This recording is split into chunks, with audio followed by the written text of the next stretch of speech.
ciencias. Uno de estos campos a los que estén situados les vamos a llamar focos. Entonces, este primer foco es de las ciencias, ya sean naturales o sociales. El segundo campo o foco es en lo que representa el dibujito. ¿Qué área representa allí? A la tecnología. Excelente. El segundo foco es el foco tecnológico correspondiente al campo de la tecnología. El tercero, las artes, el foco artístico. Y el último, matemática. Es decir, que para Feria de Ciencia, Enfoque STEAM va a tener 4 focos. El foco científico, el foco tecnológico, el foco artístico y el foco matemático. Son los 4 focos a tener en cuenta el enfoque pedagógico denominado STEAM. Bien, ustedes me dirán, bueno, va a abordar en cada proyecto de indagación escolar. Vamos a pasar a la siguiente imagen. Y acá tenemos el foquito en el centro y alrededor están los focos que vamos a tener en cuenta para el STEAM. Cada foco tiene ciertas habilidades, algunas como ejemplos. Si tomamos el foco científico, con los alumnos van a poder desarrollar habilidades como observar, experimentar, desarrollar, entre otras. Si tomamos el foco tecnológico, identificar, crear, transformar, construir, entre otras. El foco artístico, que es tan importante ahora para los proyectos de indagación escolar. Crear, formar, diseñar, ¿sí? Poner en manifiesto toda esa creatividad de ustedes como docentes y de sus alumnos. Y el foco matemático, donde van a poder resolver, hacer uso del pensamiento crítico, secuenciar, medir, etc. Son algunas de las habilidades que se pueden poner en manifiesto al trabajar con los distintos focos para el STEAM. Algo muy importante, que si bien no forma parte del foco STEAM, tiene un papel fundamental, que es el campo de la lengua. ¿Por qué será que tiene un papel fundamental? Perfecto, porque allí estamos hablando de la transversalidad y de la alfabetización. Lengua aparece acá como un apoyo para fortalecer a los demás campos curriculares, que sí o sí se produce esa alfabetización desde el momento en que empezamos a desarrollar la indagación con todo lo que eso atrae en el proceso, con todas las estrategias. En cada una de las estrategias que ustedes realicen para poder indagar, aparece esta transversalidad de la alfabetización. Por eso lengua tiene ese papel muy importante, aunque no figure como un foco STEAM. Seguramente cada uno de ustedes ya está desarrollando en el aula los proyectos de indagación. Ya tienen seleccionada la temática, ya han comenzado. Bueno, la cuestión es darle este encuadre de acuerdo al enfoque STEAM. Nos vamos a situar en uno de esos campos curriculares. Cualquiera de esos focos que hemos mencionado, ya sea el científico, ya sea el tecnológico, el artístico o el matemático. Y a ese foco le vamos a llamar foco principal. Si yo decido indagar desde los contenidos de matemática, voy a situarme como foco principal en matemática del área, de los diseños y de los NAP que yo quiera abordar en el proyecto de fe. Perfecto.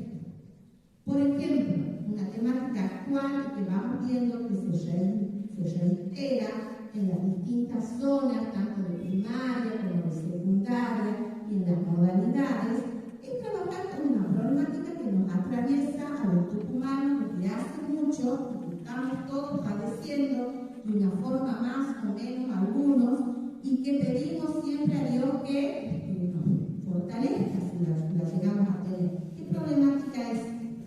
El débil, ¿sí? Este año más acentuado todavía. Y muchos buscan darle una solución, porque ¿qué nos encontramos? Que vamos a comprar un repelente y no hay, vamos a comprar espirales y están escasos. Entonces, desde las escuelas, ¿qué buscan hacer los niños con los docentes? Y los adolescentes también. Repelentes casi. Bien, yo ya tengo esta temática que es contextualizada en toda la provincia, en todas las instituciones. ¿Es una temática nueva? No, pero yo la puedo abordar con nuevas estrategias. Sí. ¿Puedo situarme en cualquiera de estos focos? Sí, perfectamente en cualquiera de estos focos. Bueno, yo decido situarme en el foco tecnológico para crear un repelente casi. Ahora bien, ¿qué dice el foco? Tengo que tener el foco principal, pero debo articular, integrar dos focos más específicos. Si yo estoy situada en el foco tecnológico, ¿con quién de los otros campos puedo articular? Con ciencia, perfectamente. ¿Con artes puedo articular? Sí, totalmente. ¿Qué puedo hacer, por ejemplo, en lo artístico? Bien, diseñar maquetas, ¿puedo diseñar el logo para el repelente? Sí. ¿Puedo trabajar con música en lo artístico? Sí. Se amplían todas las posibilidades de articulación e integración. ¿Puedo articular con el foco matemático? Sí. ¿Cómo lo puedo hacer? Bien, porque yo voy a necesitar ahí tener medidas para crear ese repelente. Puedo realizar encuestas en la escuela, en la comunidad, puedo tabular esos datos, donde puedo establecer también perfectamente la integración con el foco matemático. Bueno, entonces, vemos que es una forma sencilla de un trabajo interdisciplinario, nada más que me sitúo en un foco principal y articulo con dos focos más a los que les voy a llamar complementarios. Entonces, para un proyecto de instalación escolar en feria, yo voy a tener un foco principal y dos focos complementarios. Está en los diseños y en los NAP. Por aquí ustedes me dicen, yo también necesito otro contenido que no esté. Sí puedo utilizarlo y a este contenido le voy a llamar un contenido súper. Entonces ahí yo ya voy a tener más riqueza en este proyecto. Pero lo fundamental, sí, profe, son las plaquitas que contienen las áreas de cada eje, del eje matemático, del tecnológico, del artístico y del científico. Para primaria, si por ejemplo tomamos el eje de la ciencia, recuerden que son tanto los naturales como las sociales. Y lo que aparece allí son los ejes de los NAP, ¿sí? Entonces cada foco está ilustrado en primaria con los ejes de los NAP, tanto en ciencia como en tecnología, en matemática y en arte.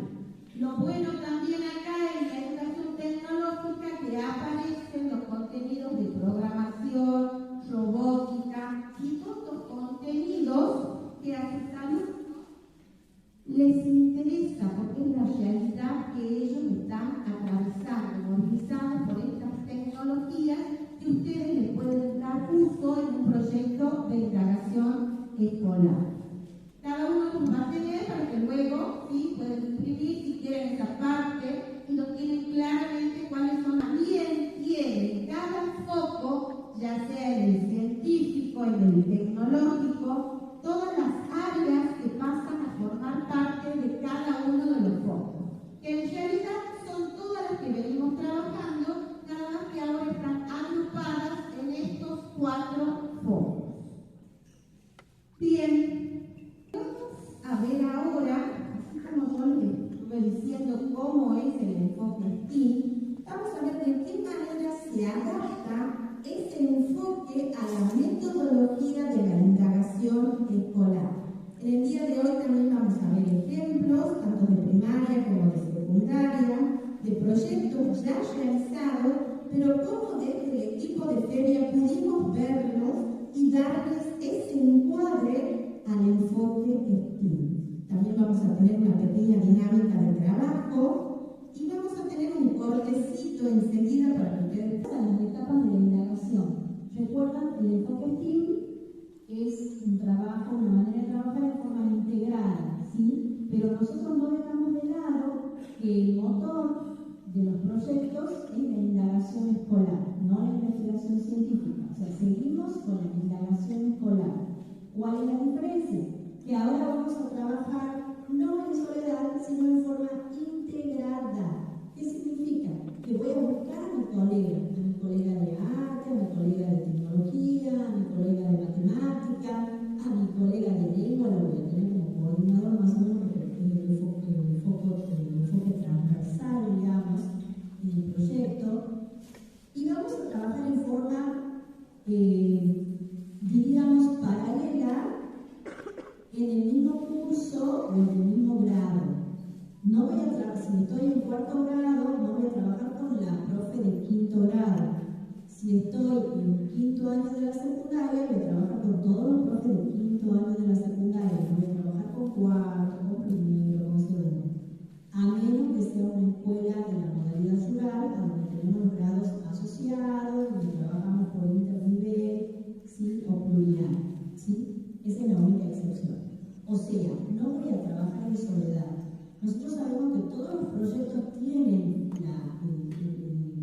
la característica de ser interdisciplinario, pero a veces lo hacemos solos.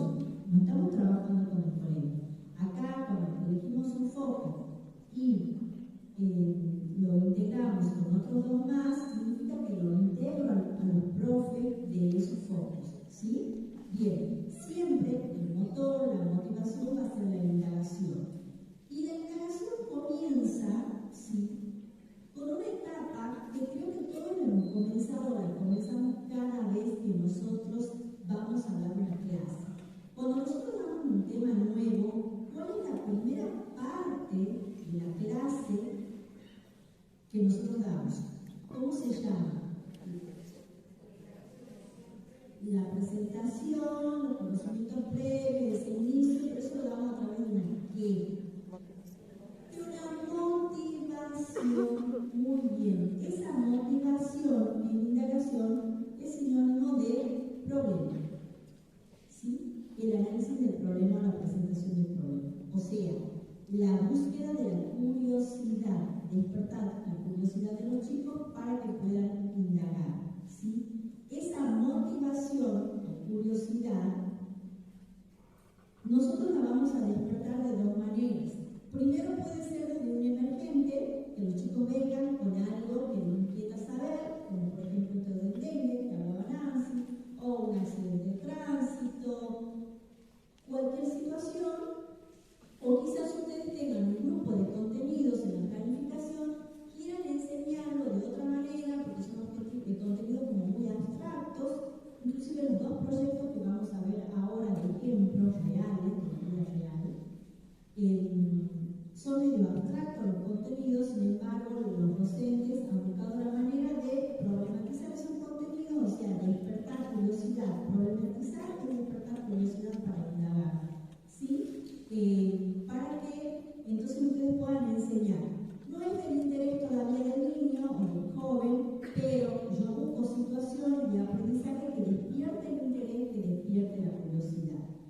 Recuerden que las etapas de la indagación en el aula son altamente flexibles. Ustedes pueden comenzar con un tema, pueden cambiarlo, pueden ampliarlo, pueden acortarlo, pero lo más importante es que cuando comienzo con el planteo del problema, tengo que tener en cuenta muchas cosas, ¿sí?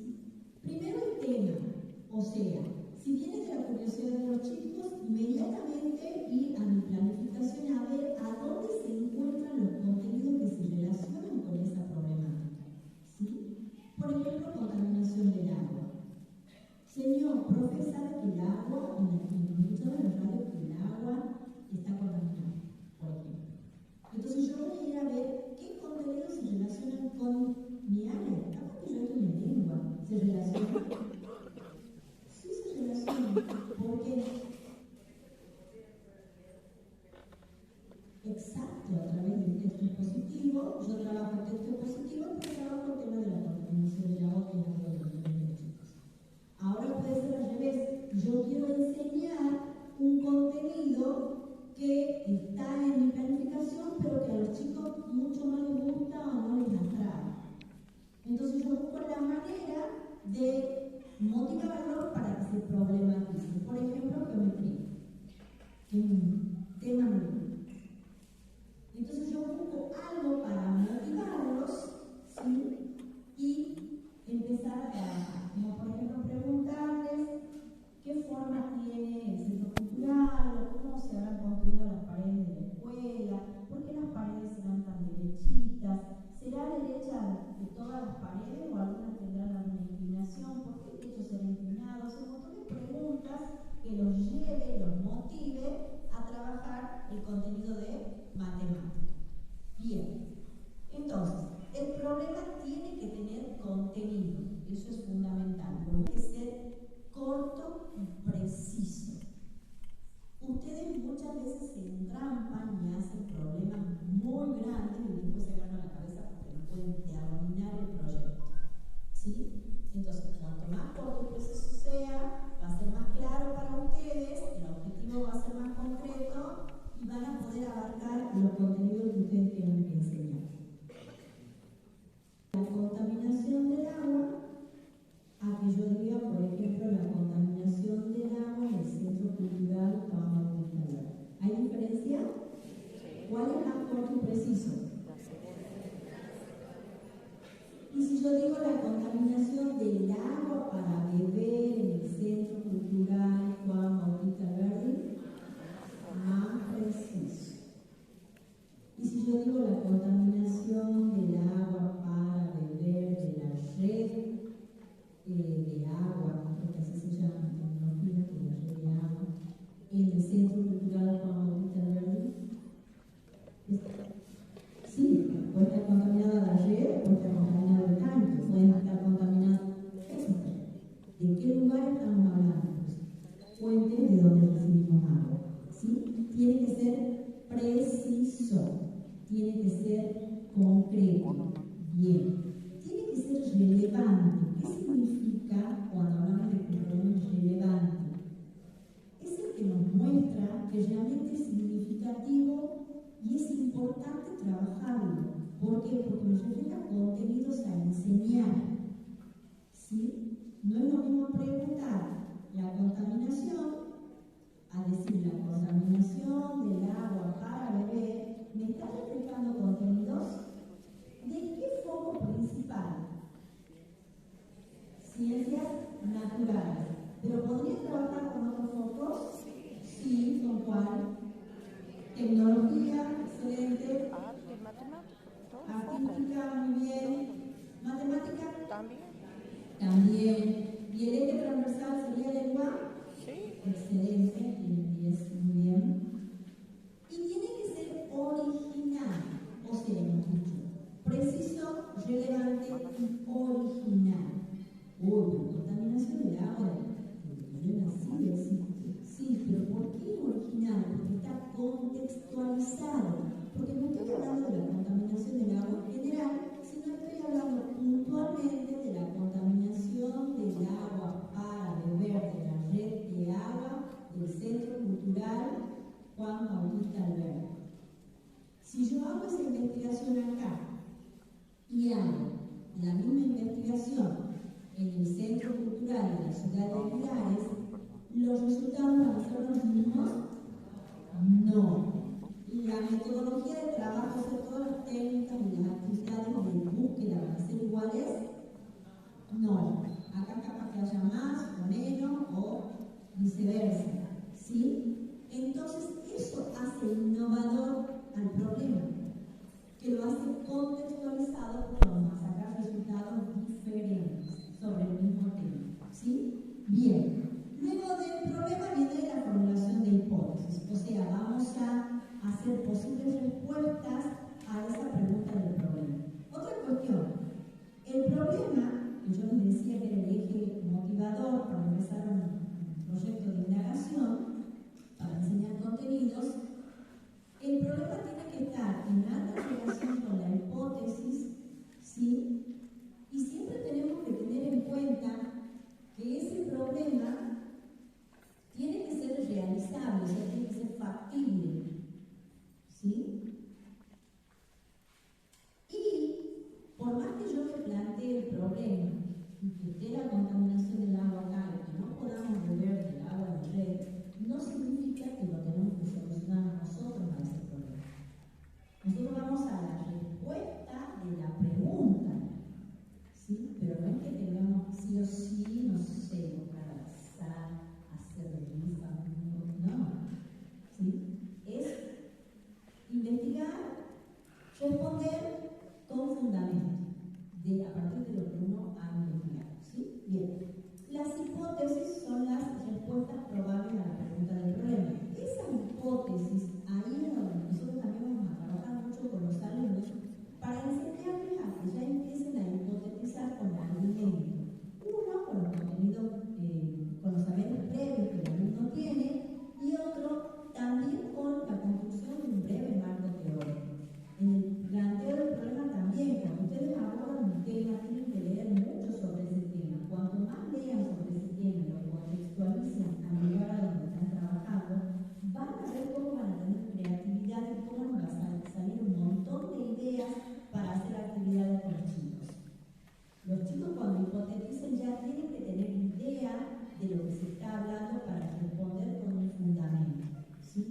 De esa manera, en la indagación nosotros construimos el pensamiento crítico, ese pensamiento que el alumno pregunta y se toma el trabajo de indagar sobre lo que se está preguntando y responder con fundamento. ¿Sí? Bien. Luego viene el diseño experimental, que son todas las experiencias que nosotros llevamos a cabo para desarrollar esa investigación. Esas actividades son altamente flexibles y ustedes la van a ir adecuando o incorporándola acorde al grado, al curso, al nivel y a las posibilidades que tengan económicas.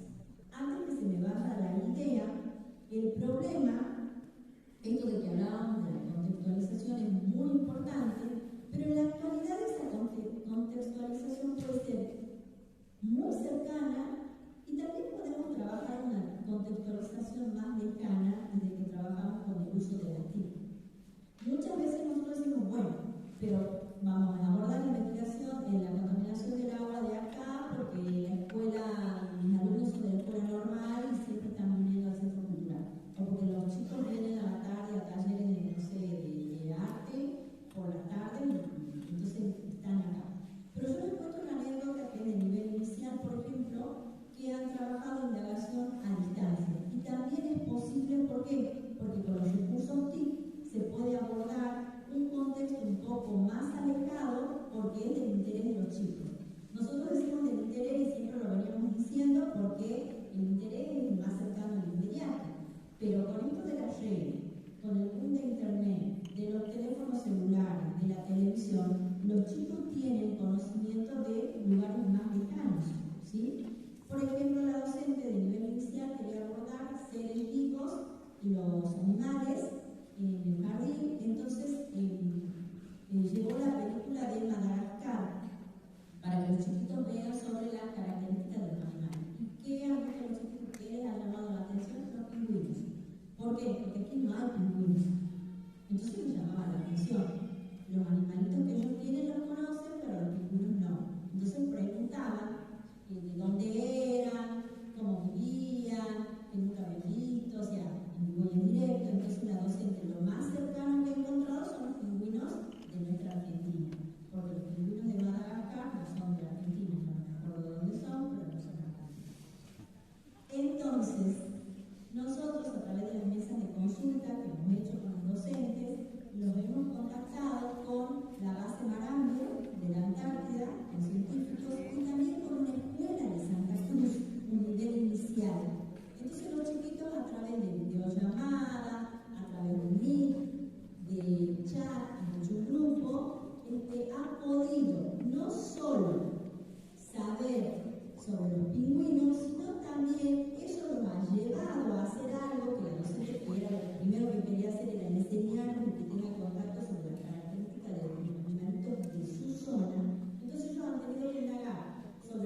cómo eran y han aprendido cómo eran los animales, en este caso los pingüinos, si son mascotas o no, a través de la actividad. Entonces se puede trabajar la indagación siempre y cuando los recursos nos lo permitan, ¿no?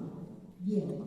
Seguimos con las actividades para llevar a cabo el tema de la contaminación del agua. Supongamos que investigamos la contaminación del agua para beber en el Centro Cultural, en la red de agua del Centro Cultural Juan Domingo Herrera. Hipotetizamos que el agua no es apta a beber porque tiene una determinada cantidad, supongamos, de arsénico, pero no, nada que ver. ¿Qué actividades de búsqueda llevaríamos si nosotros estuviéramos, por ejemplo, trabajando en la escuela normal, que estamos cerca? ¿Qué actividades haríamos para comprobar si el agua está contaminada o no? ¿Qué es lo primero que haríamos? ¿Cómo? Ahí que usamos como eje leyes. Como mucho que hacemos salidas de campo, o sea, porque hacemos la visita. ¿Eso se usa en qué área? ¿En una o en todas? En todas. Entrevistas también. ¿Y en qué área, por ejemplo, nos tenemos que parar para armar las preguntas y todo eso?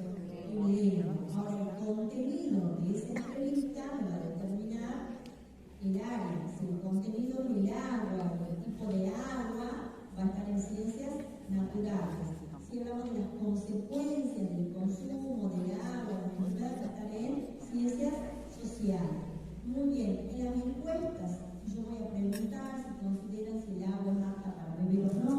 Una vez que yo tabule esas encuestas voy a trabajar matemática. Cuando vea esto de la red, que hablamos si es de la red de agua, de la red potable, ¿qué área vamos a trabajar ahí cuando los chicos hagan la observación, la descripción del proceso que viene el agua desde el pozo? Tecnología. Muy bien, social y también, pero más fuertemente tecnología. Fíjense.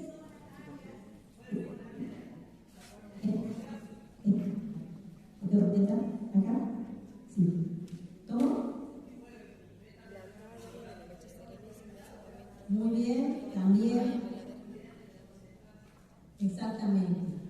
Entonces, fíjense ustedes que ¿se parece o no se parece a lo que hacemos en el aula? Sí, creo que se trabaja en el aula, solo que se trata de organizar un poco la información. Bien, luego vamos a analizar los datos, esos datos se analizan de acuerdo al área, ¿sí?, que necesitemos utilizar, y luego vamos a, una vez que hacemos esa respuesta a la pregunta del problema, se afianzan esos contenidos, se consolidan y podemos decir que los chicos no solamente responden si el agua está contaminada o no, sino que aprenden muchos contenidos de distintas áreas, ¿sí? Porque esa es la idea, es un proceso. Y ya que estamos, quiero decirles que por favor no trabajen a las corridas, trabajen a conciencia, los proyectos llevan su tiempo, la idea es que los chicos aprendan, trabajen a conciencia, que aprendan los contenidos, y los procesos son procesos, son un conjunto de procesos y es procesual y tienen que ir a su tiempo, ¿sí? No vayan a forzar proyectos o actividades porque eso llega a frustrar, a que se frustren ustedes y se frustren los alumnos, ¿sí? Recuerden que en las instancias feriales nos encontramos para intercambiar, para fortalecer proyectos, ¿sí? No para desterrar un proyecto, para decir que está aprobado o no ha hecho bien las cosas. Siempre ustedes se van a llevar desde el objetivo que se han planteado de aprendizaje de los chicos y cuando comienzan la feria, medir hasta dónde han llegado y qué es lo que falta por continuar, ¿sí? Bien. Ahora vamos a Santana, en el 6º grado del nivel primario, que era del año pasado, ¿sí? Ellos viven, la escuela está en una zona, yo les cuento así brevemente porque no queríamos escribir mucho en el Power, en una zona a donde muchas veces sufren inundaciones o una correntada de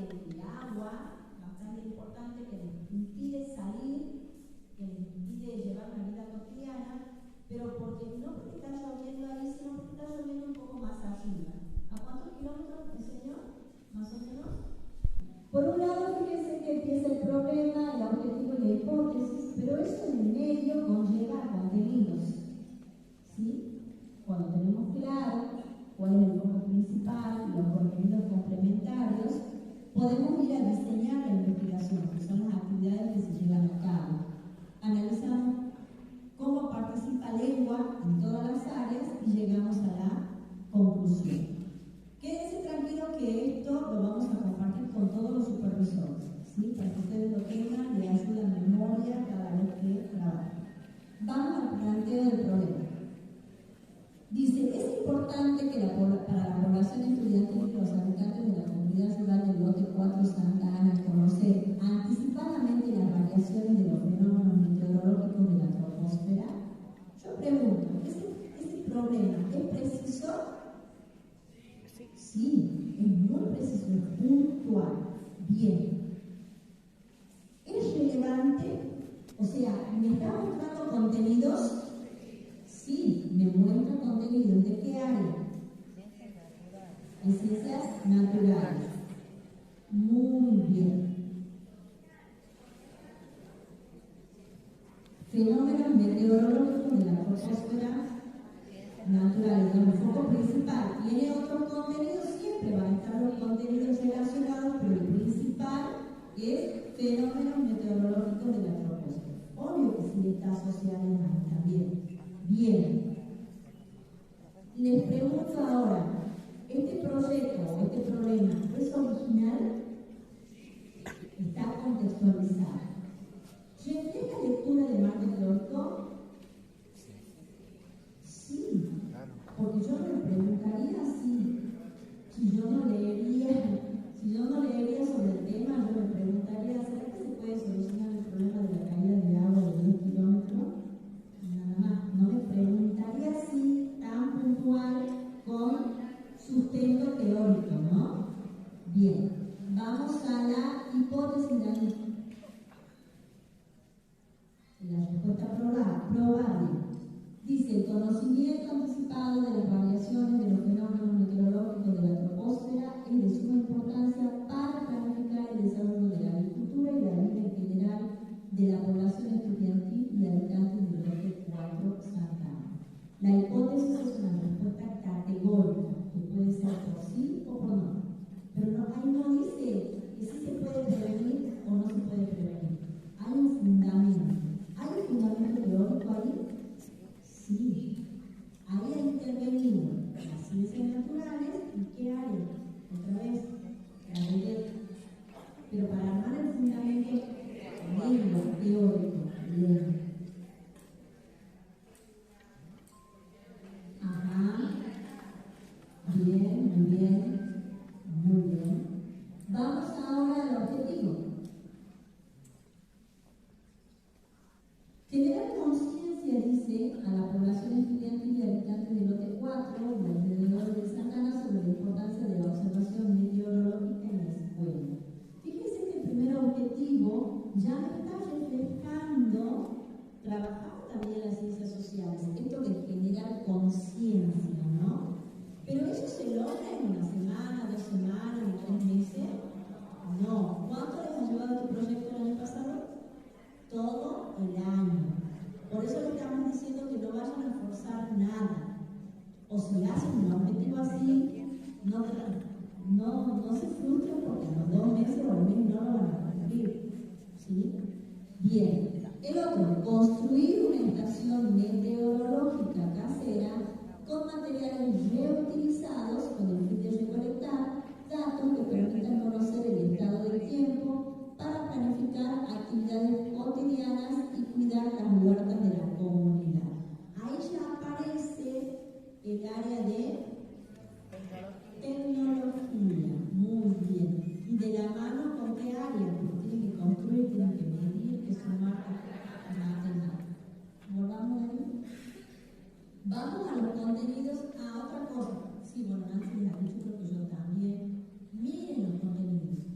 Ahora nosotros estamos, como decía mi mamá, tocando de oído, porque más o menos deducimos que pueden ser esos contenidos. Pero todas las respuestas a las preguntas o a esta construcción se hace a partir de la lectura de los diseños y de los datos. Nosotros hemos trabajado con el informe de la seña que nos ha prestado, que ha tenido la generosidad de compartir. Quiero agradecer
a donde nos dice ¿sí? que se pudo comprobar que la hipótesis planteada sobre la importancia de la observación meteorológica en la escuela para tomar las medidas preventivas y el cuidado familiar, como así también para poder planificar las actividades, lo cual tiene un impacto significativo en la calidad de vida de la comunidad. O sea, sí es importante porque se puede comprobar que es necesario, digamos, esta actividad en la zona debido a la problemática que los chicos y la comunidad abordan.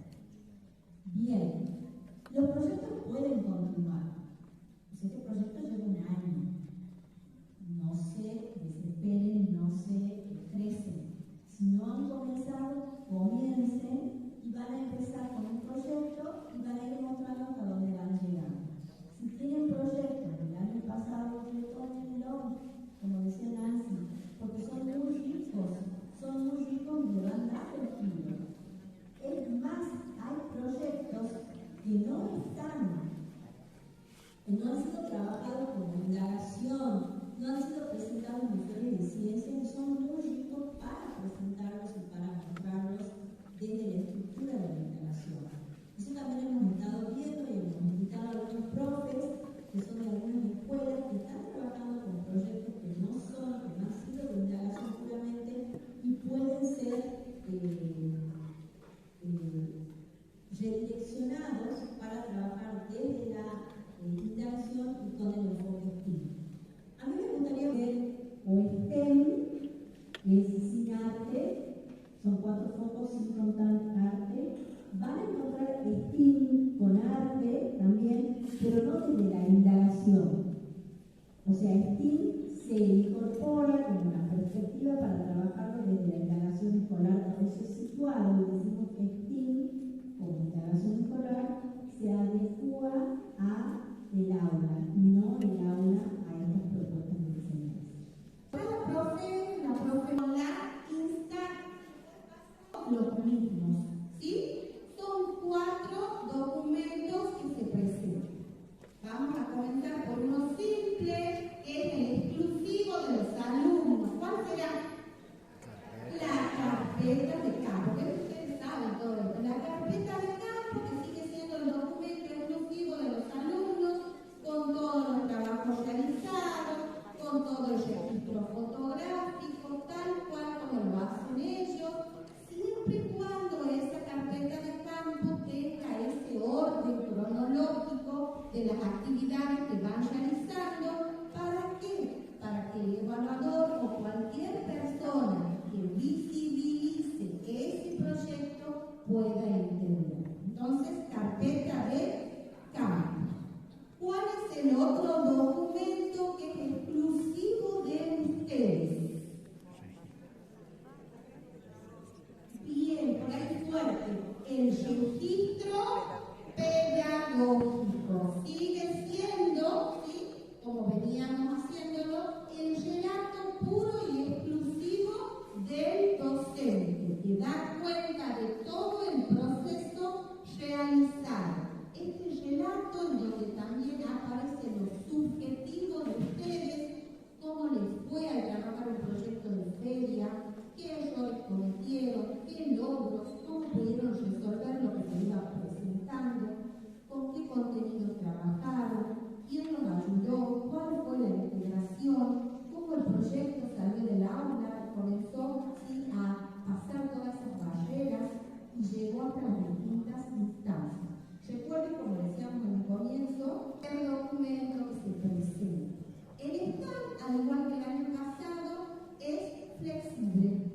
Pero ¿qué opta la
la instancia escolar, ¿sí? Porque por ahí a veces sucede, no en primaria, sino en el resto de los niveles, que directamente deciden que el proyecto ya va a ir a la zona. No. Ahora, por más que haya uno que contiene el informe, el resumen, ese texto corto que da cuenta de qué se trata el proyecto, la introducción, en dónde va a ir la situación problemática, los objetivos, la hipótesis, y ahí, profe, a todos y a la profe que tenía la inquietud, podemos incorporar los focos. El foco principal con sus contenidos y la articulación con los focos